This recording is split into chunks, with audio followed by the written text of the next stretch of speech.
পশ্চিমবঙ্গের ডুয়ার্স অঞ্চলের জলদাপাড়া ও বক্সা ব্যাঘ্র প্রকল্পের মাঝে অবস্থিত চিলেপাথা জঙ্গল এক অপূর্ব প্রাকৃতিক ও ঐতিহাসিক স্থান। এটি মূলত একটি ঘন বনাঞ্চল এবং হাতির করিডোর।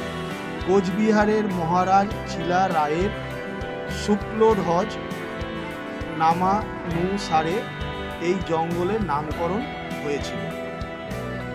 জঙ্গলের গভীরে রয়েছে খ্রিস্টীয় ৫ম শতাব্দীতে গুপ্ত সাম্রাজ্যের আমলে তৈরি একটি প্রাচীন দুর্গের ধ্বংসাবশেষের। এক সময় এটি নল রাজাদের রাজধানী এবং কোচবিহার রাজাদের সুরক্ষার জন্য জলপ্রপাতের একটি দুর্গ ছিল। দুর্গ চত্বরে এমন কিছু গাছ রয়েছে যেগুলি থেকে মানুষের মতো লাল তরল বা আঠা বের হয়, যাকে স্থানীয়রা রক্তাক্ত গাছ বা রামগুনা গাছ বলে। কিংবদন্তি রয়েছে দুর্গ ধ্বংসের সময় দুর্গের রক্ষীরা গাছে রূপান্তরিত হয়ে আজও পাহারা দিচ্ছেন। এই জঙ্গলে দেখতে পাবেন একশৃঙ্গ গন্ডার, চিতা, বাঘ, হাতি এবং বিভিন্ন প্রজাতির হরিণ ও পাখি দেখা যায়। এক সময় এই বনটি দস্যুদের আস্তানা হলেও বর্তমানে এটি পর্যটকদের জন্য একটি জনপ্রিয় নিরাপদ স্থান। বন্ধুরা, এই ছিল চিলেপাথা জঙ্গলের ইতিহাস। চলুন আজকের ভিডিও শুরু করছি আসাম ডুয়ার্স বর্ডার আমাদের হোটেল থেকে। বন্ধুরা, এই হোটেলের প্যাসেজগুলো একটু দেখাই। ব্যাক ক্যামেরা করছি, দেখুন।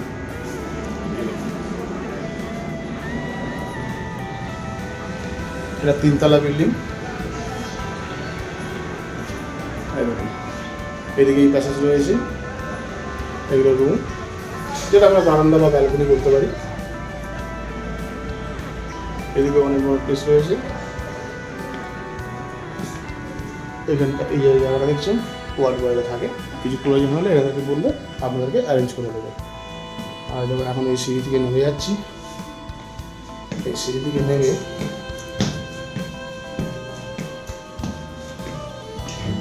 এই যে হলটা দেখছেন,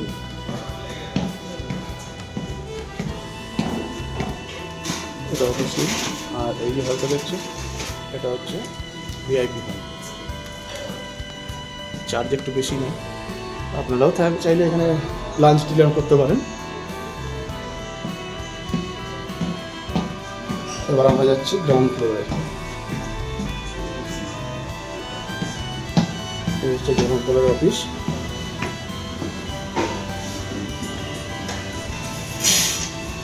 আর এদিকে দেখুন টোটাল ডাইনিং টেবিল দিয়ে পুরো সেট আপ করা, একসাথে অনেকে এখানে খাওয়া দাওয়া করতে পারবে। আর এটা হচ্ছে এই হোটেলের পার্শ্ববর্তী অঞ্চল। এই আমাদের দুটো গাড়ি রেডি আছে, ছোটা ছোটা। আর ওখানে যেমন ফাস্টফুড রেস্টুরেন্ট রয়েছে। হ্যাঁ, আর এই হচ্ছে হোটেলের নেম প্লেট। এই জুম করে দেখাই নেম प्लेट। माइक यूज करते हो क्या? कौन सा माइक? ये हेडफोन का? नहीं, वो अलग से खरीदे हुआ है। আর এটা হচ্ছে একটা ছোটোখাটো মার্কেট, যদি কিছু কেনাকাটা করতে যান করতে পারবেন। আর এই সাইডে কী আছে দেখি, ও এখানে কিছু স্ন্যাক্স বিক্রি হচ্ছে, স্টল টাইপের। আর এখানটায় এই দেখুন লেডিস টয়লেট, জেন্টস টয়লেট সবই রয়েছে এবং গাড়ি পার্কিংয়ের জায়গাও আছে। কিন্তু বেশ ভালো জায়গা, একদম হাইওয়ের ওপরে। এই হচ্ছে হাইওয়ে, দেখুন সব গাড়ি যাচ্ছে একদম হাইওয়ের ওপরে। বেশ অনেকটাই বড় জায়গা নিয়ে হোটেলটি তৈরি হয়েছে। তা বন্ধুরা, আমাদের গাড়িতে সব রেডি। তো আজকের ডেস্টিনেশন হচ্ছে চিলেপাথা। এখান থেকে চিলেপাথার ডিস্টেন্স হচ্ছে 70 কিলোমিটার। বন্ধুরা সঙ্গে থাকুন, দেখতে থাকুন, দেখা হবে মোটর ব্লগ সেট আপে। বন্ধুরা, আমরা এখন চিলেপাতা ফরেস্ট চেকপোস্টে দাঁড়িয়ে আছি। এখান থেকে আমাদের ভাগ্যে জুটেছে জিপসি সাফারি। এলিফ্যান্ট সাফারি অনলাইনে হয়, তো এলিফ্যান্ট সাফারি হলো না, তো আজকে জিপসি সাফারিটাই করে নেবো। আর ব্যাক ক্যামেরা দেখাচ্ছি, এই যে দেখছেন কোদাল বস্তি ইকো ট্যুরিজম কাউন্টার, এই হচ্ছে কাউন্টার। এখানে আপনারা এলে অফলাইনে জিপসি সাফারি করিয়ে নিতে পারবেন। আর এখানকার সময়সূচি, এখানে সময়সূচি আছে, দিয়ে দিচ্ছি।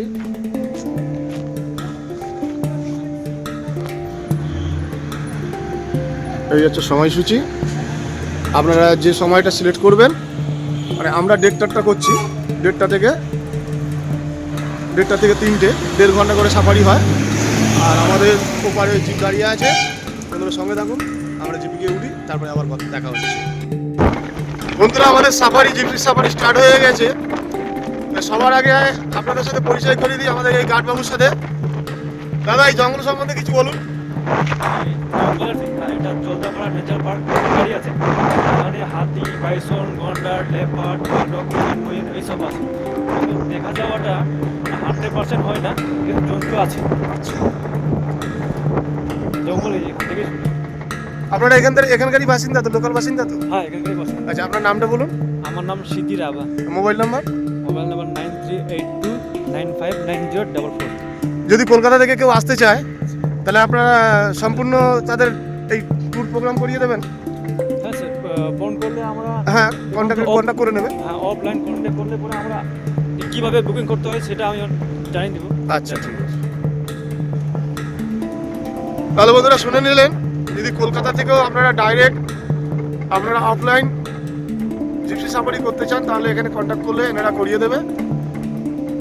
আর মাংকি, এটাকে আগে দেখে নিই। আর যদি অনলাইন করতে চান, এলিফ্যান্ট সাফারি, হ্যাঁ, নদীর নাম বানিয়ান। আচ্ছা, এই নদীটার নাম হচ্ছে বানিয়া নদী।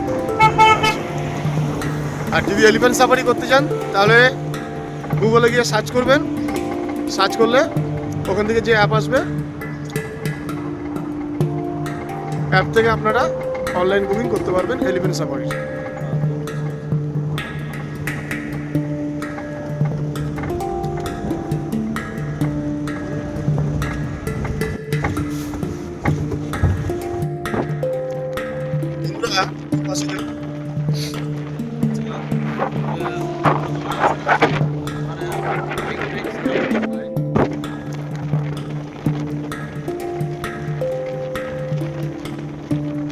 বন্ধুরা পাশে দেখুন কিরকম গভীর জঙ্গল, দেখুন তার মাঝখান থেকে এই রাস্তা, কালো নিচের রাস্তা, আর এই আমাদের জিপ।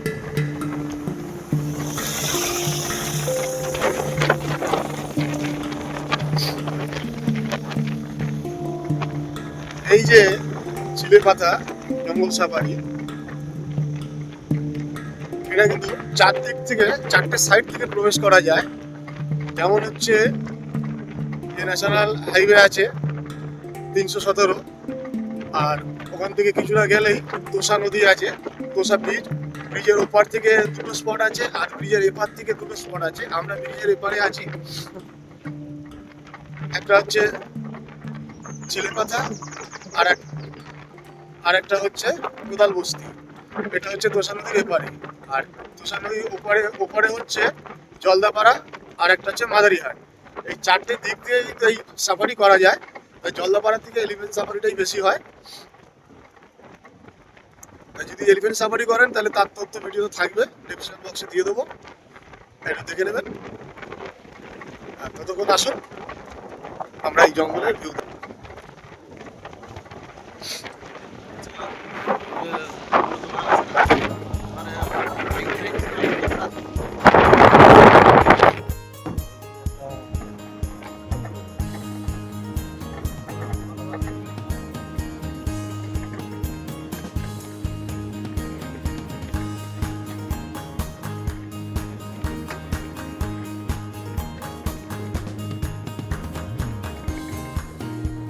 আমাদের জিপ মেন রোড ছেড়ে এই জঙ্গলের কাঁচা রাস্তা নিয়ে নিয়েছে। সম্ভবত বোধহয় এখানে অনেক কিছু দেখতে পাবো। সঙ্গে থাকুন। আপনাদেরকেও দেখাবো কী কী দেখতে পারি।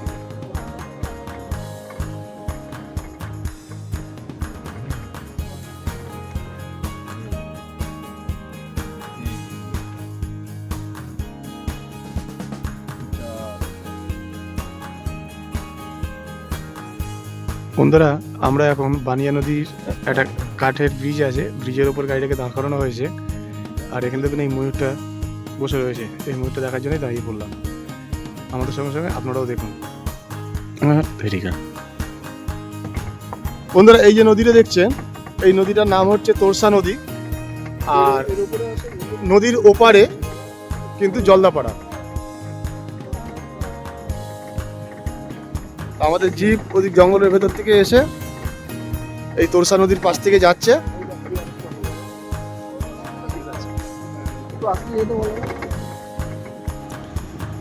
তোরসা একটি গুরুত্বপূর্ণ আন্তঃসীমান্ত নদী। তিব্বত ও ভুটানের পার্বত্য অঞ্চলে পেরিয়ে এটি ভারতের পশ্চিমবঙ্গে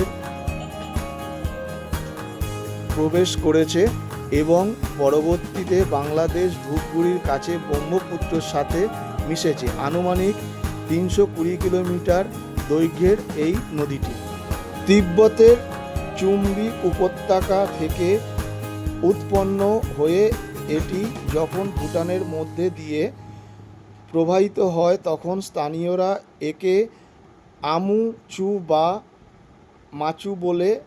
এরপর পশ্চিমবঙ্গের কোচবিহার জেলায় প্রবেশ করে এটি তোরসা নামে ধারণ করে। বিগত কয়েক শতাব্দী ধরে এই নদী তার গতিপথ পরিবর্তনের জন্য সুপরিচিত।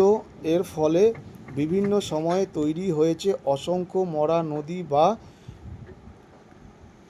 প্যালেও চ্যানেল। বন্ধুরা, একদম কাছ থেকে একটা ময়ূর দেখতে পেলাম। মহিলয় সংলগ্নে অঞ্চলের ভৌগোলিক। বন্ধুরা, আমরা এখন চিলাপাথার যে জঙ্গল তার অনেকটা গভীরে চলে এসেছি। তা এখানে একটি ওয়াচ টাওয়ার আছে, ওয়াচ টাওয়ারে উঠবো, ওখান থেকে দেখি কিছু দেখা যায় কিনা, তাহলে আপনাদের দেখাবো।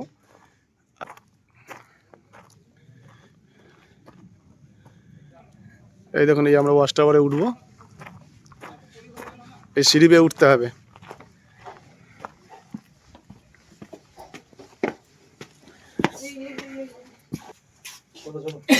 তো বন্ধুরা, আমরা এই ওয়াচ টাওয়ারে উঠে গেছি।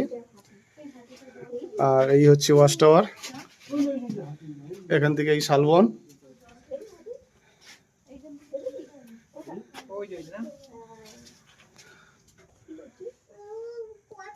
একটা কুনকি হাতি দেখা যাচ্ছে, মানে এই হাতিটা দিয়ে কিন্তু এলিফ্যান্ট সাফারি হয়। এই দেখুন, আর ওইদিকে ওরে বাবা, সে তো অনেক দূরে। সেই দেখুন, আসবে না ক্যামেরায়, অনেকটা দূরে বন্ধুরা, কুয়াশার কারণে পরিষ্কার দেখা যাচ্ছে না। অনেকটা দূরে একটা হাতির দল যাচ্ছে।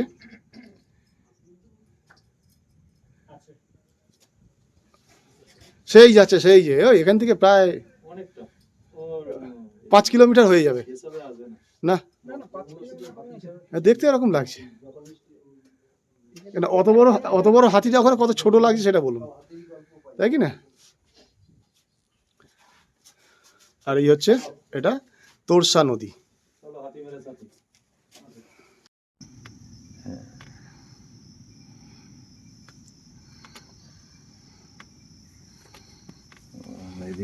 এদিক দিয়ে আমরা যাব, এই রাস্তায় আমরা যাব এখন। আর সাম্বার হরিণটা ঠিক এই দিক থেকে ওই যে জঙ্গলের ভেতরে আপন মনে ঘুরে বেড়াচ্ছে।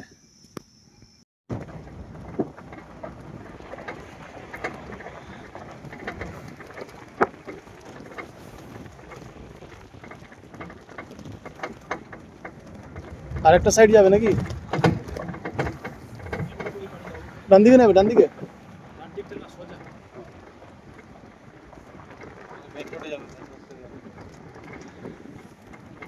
আমাদের একটা সাইড ঘুরিয়ে দেখালেন গার্ড দাদা, এখন গাড়ি আরেকটা সাইডে যাবে। সামনে বোধহয় কোনো গাড়ি আসছে, আরো দেখা যাচ্ছে। একদম কটা গাছ রাস্তার উপর এরকম ঝুঁকে রয়েছে, আর একটা গাছের উপর গিয়ে সাপোর্ট নিয়েছে। এই দেখো।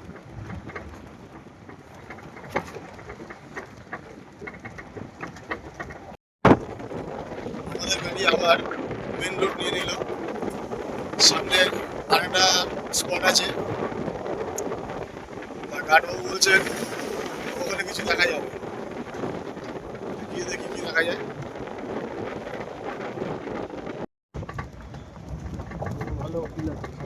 বন্ধুরা,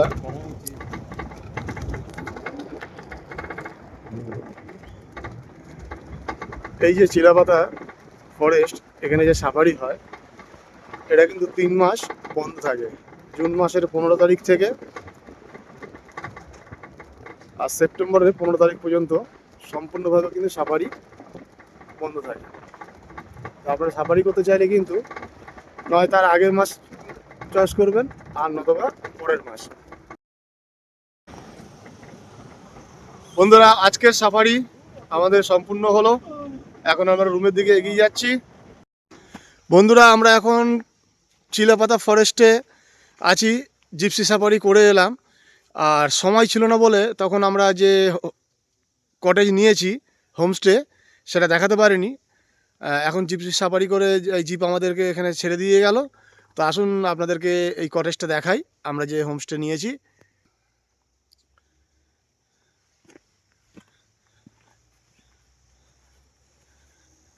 এই দেখুন, এই হচ্ছে হোমস্টে, আর এই হচ্ছে খুব সুন্দর, একদম সাজানো গোছানো, খুব ভালো লাগবে। আর এই দেখুন, এই আমার বাঁ দিকটা দেখাই আগে। এই দেখুন, এই বাঁ দিকে এই দোলনা রয়েছে।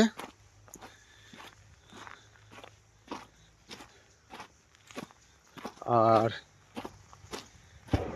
এইখানটা দেখুন, এইখানটা বসার জায়গা রয়েছে। এখানটা বসতে পারেন সন্ধ্যেবেলা, বা যে কোনো টাইম, শুধু সন্ধ্যেবেলা কেন, যে কোনো টাইম আপনারা বসতে পারেন, সময় কাটাতে পারেন। আর দেখুন, এখানে এই গাছের ওপর কিছু আদিবাসী আকৃতি আঁকা আছে, তার সঙ্গে ময়ূর। আর এখানে যে প্রাণীগুলো দেখা যায়, সেই প্রাণীগুলোর উদাহরণ দেওয়া আছে এখানে। আর এইটা দেখুন, আপনারা চাইলে এখানে এই যে বনফায়ার, মানে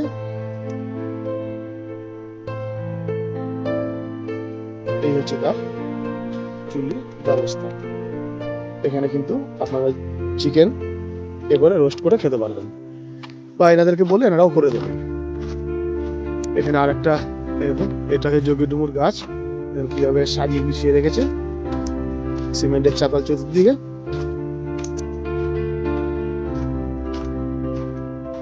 আর এই দিকটা হচ্ছে আমাদের রুমে যাওয়ার রাস্তা। আর এখানে একটা ডাইনিং প্লেস রয়েছে, এরকম ডাইনিং প্লেস আছে এখানটায়।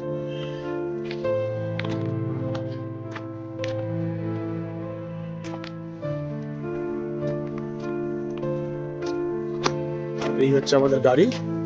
আর এখানে দেখুন কতগুলো কটেজ আছে, এখানটা আছে, এখানটা আছে। আমরা এই কটেজটা নিয়েছি, আমাদের ভাড়া পড়েছে 3 জনের 1000 টাকা একদিনের জন্য। চাবিটা ওই দাও, রুমের চাবিটা দাও।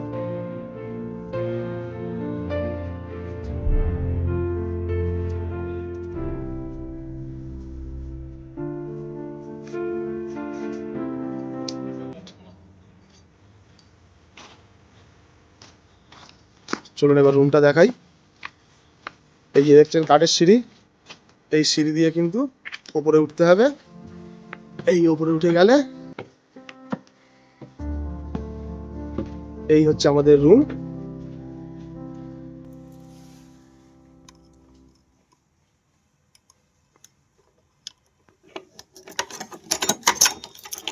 হ্যাঁ, রুমের তালা খুলে গেছে। এই দেখুন, এই হচ্ছে আমাদের রুম। আচ্ছা, এখানে একটা ডবল বেড রয়েছে, অনেক বড়, 3 জনও শোয়া যাবে, কোনো অসুবিধা নেই। আচ্ছা, এখানে সুইচ বোর্ড আছে, প্লাগ আছে একটা চার্জিংয়ের জন্য। এখানে একটা ড্রেসিং টেবিল, আর এখানে একটা ছোট্ট ডয়ার টাইপের টেবিল রয়েছে, একটা মোড়া আছে, এখানে একটা পাওয়ার পয়েন্ট রয়েছে। আর এই হচ্ছে বাথরুম, এই কুমোট, এই গিজার, একটা মগ, একটা বালতি, আর এই হচ্ছে বেসিং। আর বেসিংয়ের এখানে একটা আয়না দিয়েছে, বেশ ভালো সুন্দর পরিষ্কার। এই দেখুন এটা হচ্ছে ফ্লোর। আর এই আমাদের লাগেজ সব ছন্ন চলে যা হোক করে রেখে দিয়ে আমরা চলে গেছি, যেহেতু সময় কম ছিল। আমরা 12:40 এখানে পৌঁছেছি, 1:30টার সাফারিটা আমরা ধরেছি। এবার বন্ধুরা, এবার আমরা যাব সেই চেকপোস্টের দিকে, দেখি সেখানে গিয়ে কি পাই। কিন্তু একটু খাওয়া দাওয়ার ব্যবস্থাও করতে হবে, সারাদিন কিছু খাওয়া হয়নি, একটু গিয়ে দেখি কি ব্যবস্থা করতে পারি। সঙ্গে থাকুন। আমরা যে শহরে ঘিঞ্জি পরিবেশে থাকি তার থেকে কিন্তু এই পরিবেশটা অনেক ভালো, একদম শান্তিপ্রিয় জায়গা, ঠান্ডা, কোনো ঝুট ঝামেলা নেই, কোনো গ্যাঞ্জাম নেই, কিচিকিচি নেই। হ্যাঁ বন্ধুরা, আমি ফ্রেশ হয়ে রেডি হয়ে নিয়েছি, এখন যাচ্ছি আদিবাসী নাচ দেখতে। আর বন্ধুরা, এখানে কিন্তু প্রচুর ময়ূরের ডাক শুনতে পাওয়া যাচ্ছে। আমি বাথরুমে ছিলাম, আমি ডাকটা শুনছিলাম, ময়ূর কীভাবে ডাকছে। একবার ভেবে দেখুন, এই গভীর অরণ্য, এই জঙ্গলের মধ্যে আজকে আমরা এখানে নাইট স্টে করব। আর তারই মধ্যে এই থেকে মাঝের মধ্যেই ময়ূরের ডাক। বলুন তো কেমন লাগবে, কমেন্ট করে জানাবেন। চলুন তাহলে আদিবাসী নাচ দেখতে যাই। এখন সবে বন্ধুরা 5:18, এখনই দেখুন সম্পূর্ণ অন্ধকার, যেন 7টা 7:30 বেজে গেছে। ব্যাক ক্যামেরায় দেখাচ্ছে, এই দেখুন পুরো অন্ধকার।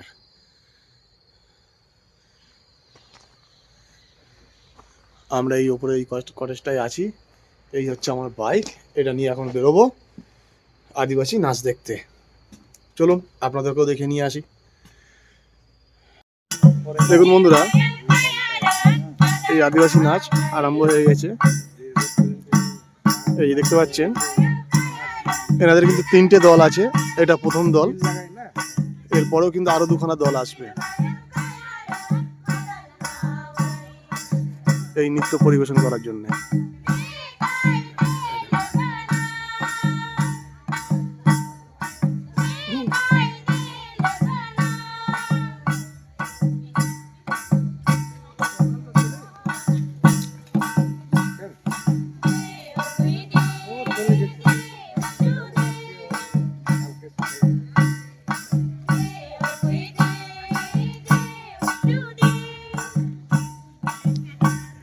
এই যে এখন পর্বটা চলছে, এটা হচ্ছে মাঠে ধান কাটার পর্ব চলছে।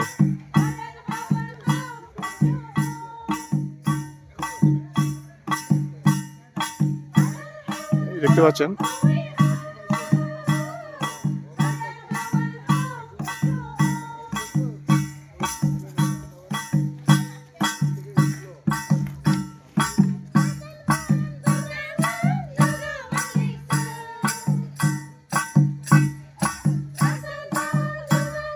ওই দেখুন ওখানে আরেকটা দল দাঁড়িয়ে আছে, এনাদের নাচ শেষ হলে আবার ওই দলটা আসবে।